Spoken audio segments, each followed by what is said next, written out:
Assalamualaikum dan hai. Bersama lagi dengan saya Ustazah Siti Rafidah, dan hari ini kita akan belajar mata pelajaran Tauhid.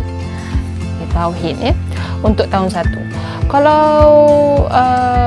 mungkin disebabkan PKP telah dikuatkuasakan lagi, jadi murid-murid tidak dapat lagi untuk masuk tajuk yang pertama dengan begitu baiklah, iaitu tajuk yang pertama yang kita akan belajar dalam sukatan mata pelajaran Tauhid tahun 1 ialah tajuk iman. Jadi Ustazah nak terangkan sedikit berkenaan dengan tajuk iman. Kita sebagai umat Islam ni, sebelum kita beriman kepada Allah, kita wajib tahu dulu apa itu iman. Iman kalau nak dikatakan dari segi bahasa yang mudah ialah kepercayaan. Kepercayaan yang betul-betul kuat, yang betul-betul jitu, tak mampu dirobohkan, tak mampu digoyahkan, tu tak ada. Adalah kepercayaan yang sangat kuat kepada sesuatu. Contohnya adalah yang memang kita wajib sebagai umat Islam ialah beriman kepada Allah. Jadi kita mempunyai kepercayaan yang sangat teguh kepada Allah SWT yang kita percaya ialah Tuhan kita yang menjadikan kita dan juga makhluk-makhluk lain, yang menjadikan planet bumi, menjadikan gunung ganang, menjadikan langit, bumi, angin, api, udara, tanah dan sebagainya, serta tidak terlepas daripada menjadikan kita sebagai umat manusia, cucu cicit Nabi Adam. Dan untuk pengetahuan yang lebih baik, pengertian iman terbahagi kepada 3, iaitu yang pertama ialah pengakuan dengan lisan. Pengakuan dengan lisan, mengakui dengan bercakap. Mengakui dengan bercakap. Yang kedua ialah membenarkan di dalam hati. Apa yang awak cakap tu, awak mengaku dengan mulut awak sendiri, dan pada masa yang sama awak juga mengaku dalam hati awak bahawasanya tiada lain hanya Allah. Allah adalah Tuhan kita. Awak percaya dan awak yakin dengan sebenar-benarnya dalam hati awak, Tuhan kita ialah Allah Subhanahu Wa Taala. Dan yang ketiga ialah beramal dengan anggota badan. Apabila awak dah mengaku dengan mulut dan awak juga mengakui dengan hati, percaya dalam hati awak dengan sebaik-baiknya, dan awak perlu membuktikan, awak semua perlu membuktikan dengan anggota badan. Maksudnya melakukan perbuatan yang disuruh oleh Allah dan meninggalkan segala yang dilarang oleh Allah SWT. Jangan kita ikut apa yang Allah larang tapi kita tak buat apa yang Allah suruh. Amal ma'ruf nahi munkar, iaitu lakukan kebaikan dan tinggalkan kejahatan. Tinggalkan yang mungkar semua kita nak. Baik, untuk pemahaman yang lebih baik, Ustazah akan masuk kepada konsep rukun iman. Sebagai umat Islam, kita percaya bahawa ada 6 rukun iman kesemuanya.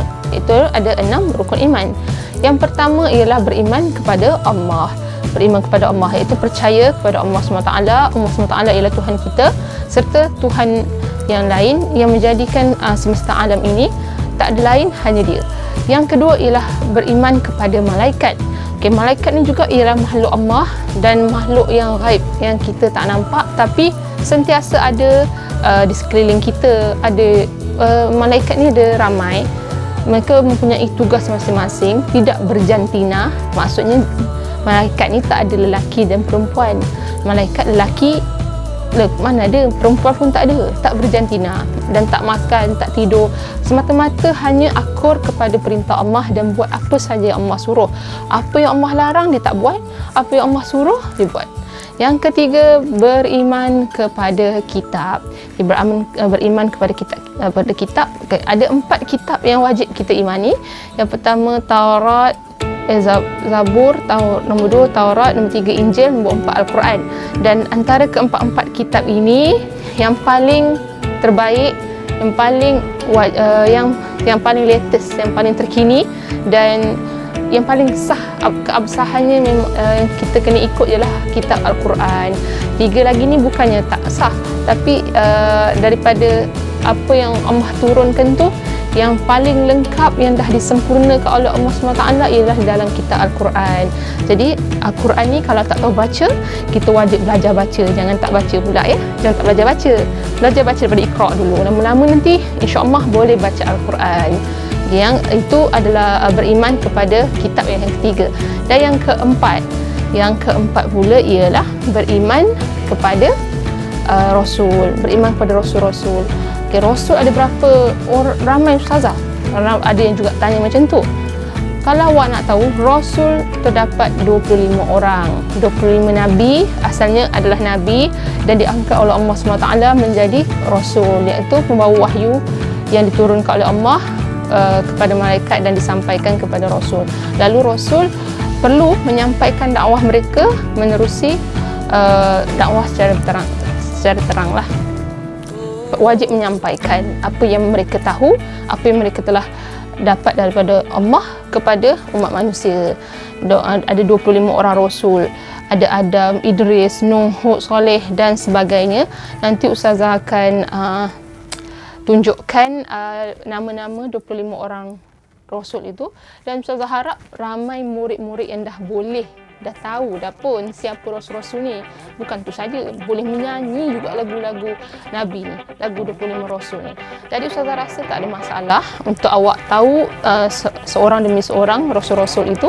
Dan yang kelima ialah percaya kepada kiamat, hari kiamat, hari akhirat. Okay, yang kelima percaya kepada hari akhirat, iaitu hari pembalasan dan juga hari kiamat, di mana berlakunya dunia ini kehancuran, bumi pecah, langit runtuh ibarat kaca, alam semesta semua punah, ranap, tak ada apa yang tinggal pada masa tu. Semua manusia akan dimatikan dan semua haiwan yang hidup, apa sahaja makhluk yang hidup akan kembali kepada Allah SWT, lalu akan dibangkitkan semula pada mahsyar untuk diberikan pembalasan yang setimpal. Kalau banyak perbuatan baik, amal baiknya, maka Allah akan masukkan ke dalam syurga. Kalau banyak amal yang buruk, keburukan yang banyak dilakukan ketika hidup di dunia dulu, maka Allah akan lemparkan ke dalam neraka.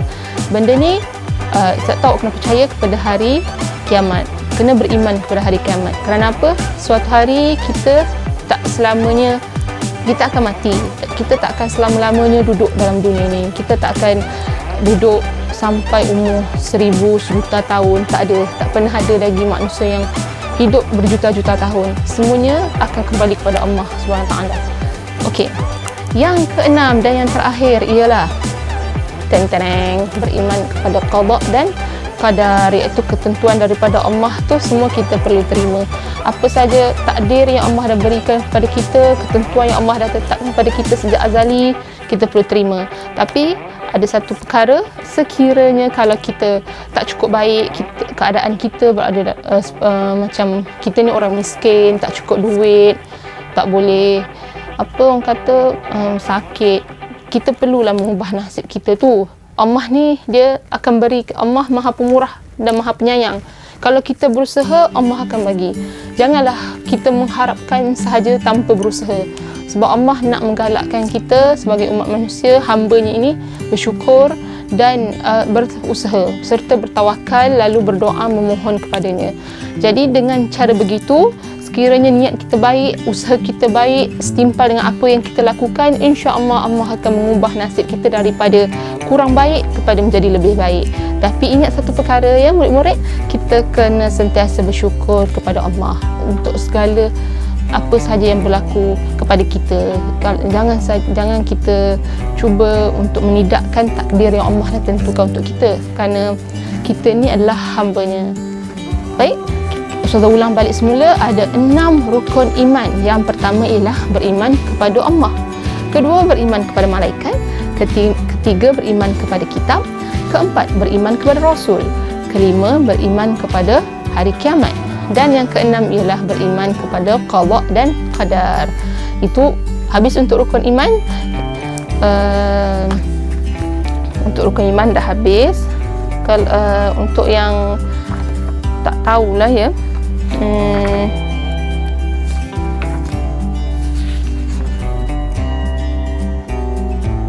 untuk itu kita nak cover pula untuk Islam. Ustazah dah habis dengan tajuk iman. Ustazah nak teruskan pula dengan tajuk Islam, iaitu unit 2 dalam tajuk pelajaran kedua, Islam dalam mata pelajaran Tauhid tahun 1, silibus Jabatan Agama Islam Selangor. Kalau awak tengok dalam buku teks muka surat 10, kita tengok dulu pengertian Islam dan rukunnya. Okey, perhati dan faham. Islam ialah melaksanakan perintah dan meninggalkan larangan Allah Subhanahu Wa Taala. Islam ni adalah sebuah agama yang datang daripada Allah Subhanahu Wa Taala kepada makhluknya, iaitu manusia. Kenapa manusia yang perlu beragama? Kerana kita diberikan oleh Allah SWT akal untuk berfikir. Ada otak boleh generate akal, boleh memproses maklumat dan juga ilmu. Input tersebut akan menyebabkan otak kita berfungsi dengan baik dan akhirnya melahirkan satu tindak balas di mana kita menerima sesuatu perkara tersebut. Sama ada kita bertindak balas terhadap kebaikan atau kejahatan. Jadi tapi kebanyakannya itulah otak kita ni ada akal. Akal itulah yang mampu membezakan antara yang buruk dengan yang baik. Jadi kita manusia sahaja yang Allah berikan akal. Makhluk lain seperti haiwan, gunung ganang, alam semesta, bintang, langit, bumi, batu semua tak ada akal. Mereka tiada akal. Kita manusia yang ada akal. Jadi disebabkan itu Allah meletakkan amanahnya di atas kita dan meletakkan agamanya itu kepada kita. Jadi kita sebagai hamba dia, sebagai manusia perlu menerima agama tersebut dan beramal serta melaksanakan apa saja perintah serta meninggalkan segala yang dilarang oleh Allah. Janganlah kita nak melawan kerana kalau kita cuba melawan apa yang Allah dah tentukan untuk kita, sama saja seperti kita tidak bersyukur kepada Allah dan kita tidak sedar bahawasanya diri kita ini ditakluki oleh Allah SWT. Kita tidak lain tak bukan adalah milik Allah. Jadi sebagai kita patutnya bersyukur dan berterima kasih kepada Allah kerana Allah yang dah menjadikan kita hidup dan kita yang dah hidup ini janganlah melampaui batas. Apa saja yang Allah suruh kita buat. Dengar cakap mak ayah, jangan lawan cakap mak ayah, jangan lawan cakap cikgu, ikut cakap cikgu. Kalau suruh buat kerja rumah buat, jangan malas. Bila malas macam tu, macam mana Allah nak sayang? Betul tak?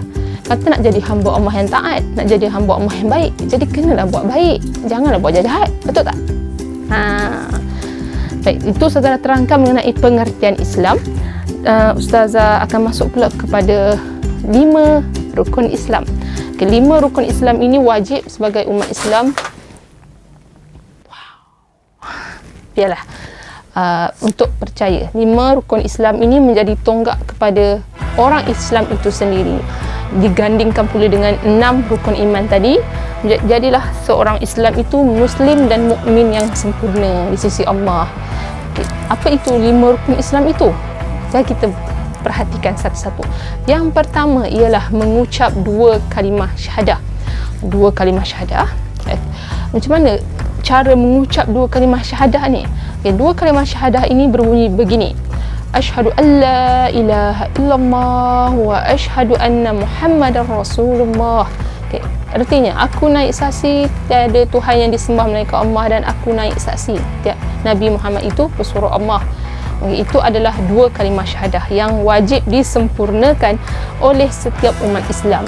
Setiap manusia yang nak menjadi orang Islam perlu mengucap 2 kalimah syahadah ini. Barulah layaknya orang tersebut digelar sebagai orang Islam. Jadi orang kafir tak sebut Ustazah. Ya, orang kafir tak mengucap 2 kalimah syahadah. Hanya orang Islam sahaja. Kerana ini adalah yang diperuntukkan khas oleh Allah SWT kepada orang Islam. Ya, orang Islam yang ingin, iaitu manusia yang ingin melaksanakan agamanya dengan sebaik-baiknya. Agama Allah, ya. Islam ini milik agama adalah milik agama milik Allah. Itu salah pula bahasanya.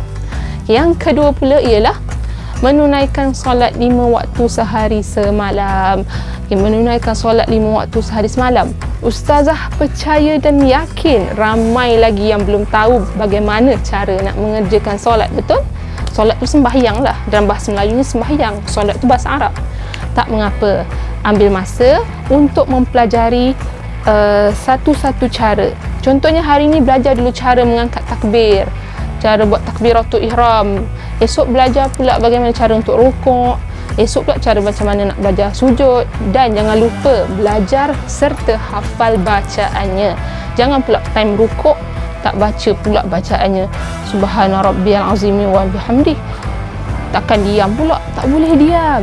Ada bacaannya. Jadi jangan lupa hafal dan baca dan hafal ya. Kalau tak pandai lagi bahasa Arab, minta tolong guru. Buat masa ni guru pun tak boleh nak assist banyak sangat. Minta tolong mak ayah tulis dalam ABC. Tulis dalam ABC, Ustazah yakin murid-murid boleh baca berbanding dalam tulisan Arab dan juga Jawi. Cara untuk menyebut perkataan Arab tersebut. Okey. 5 waktu tu waktu yang macam mana Ustazah? Okey, waktu yang pertama subuh. Subuh ni murid perlu, orang Islam lah ya, orang Islam perlu mengerjakan 2 rakaat untuk solat subuh. Manakala tengah hari gelincir sikit matahari daripada kepala kita, iaitu masuk waktu zuhur. Waktu zuhur kita perlu dirikan 4 rakaat solat.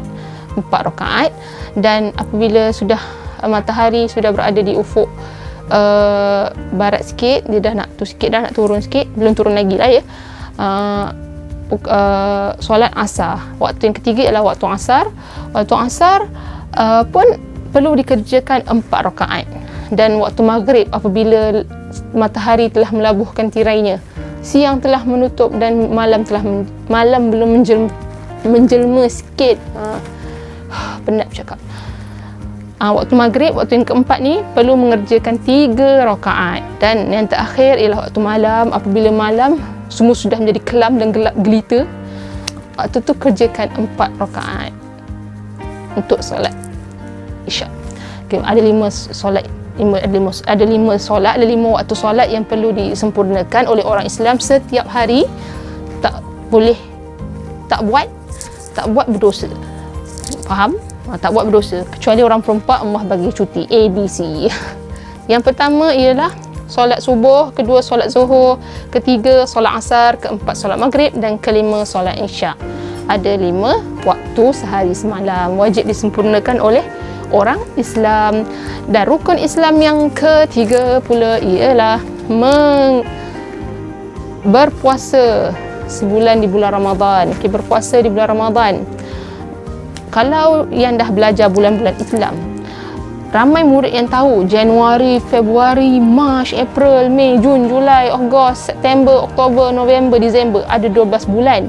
Itu adalah bulan-bulan Masihi, adik-adik semua.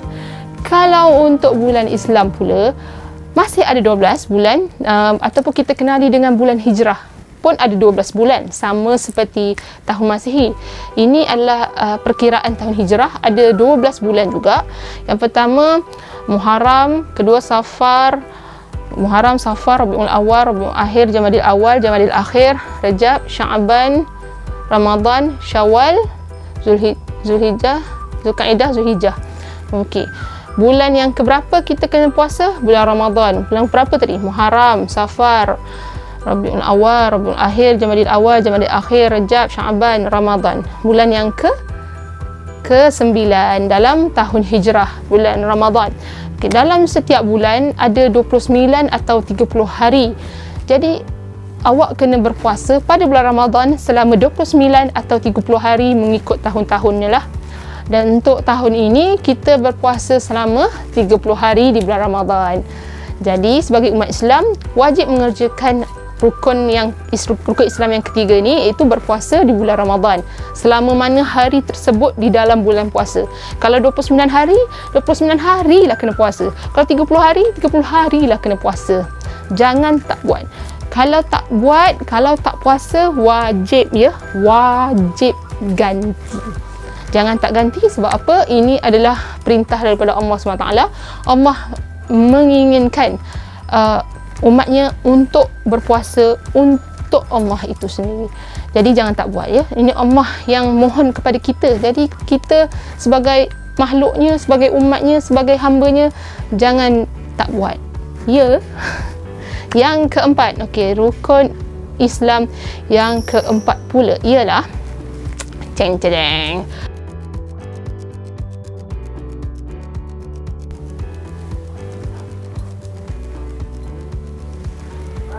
Okey, yang keempat pula, rukun Islam yang keempat pula ialah menunaikan zakat. Bila menunaikan zakat, ada dua jenis zakat lah. Zakat ini ialah bayaran yang perlu dilunaskan oleh umat Islam untuk perkara-perkara tertentu lah. Contohnya, ada dua jenis zakat. Zakat fitrah dan zakat harta.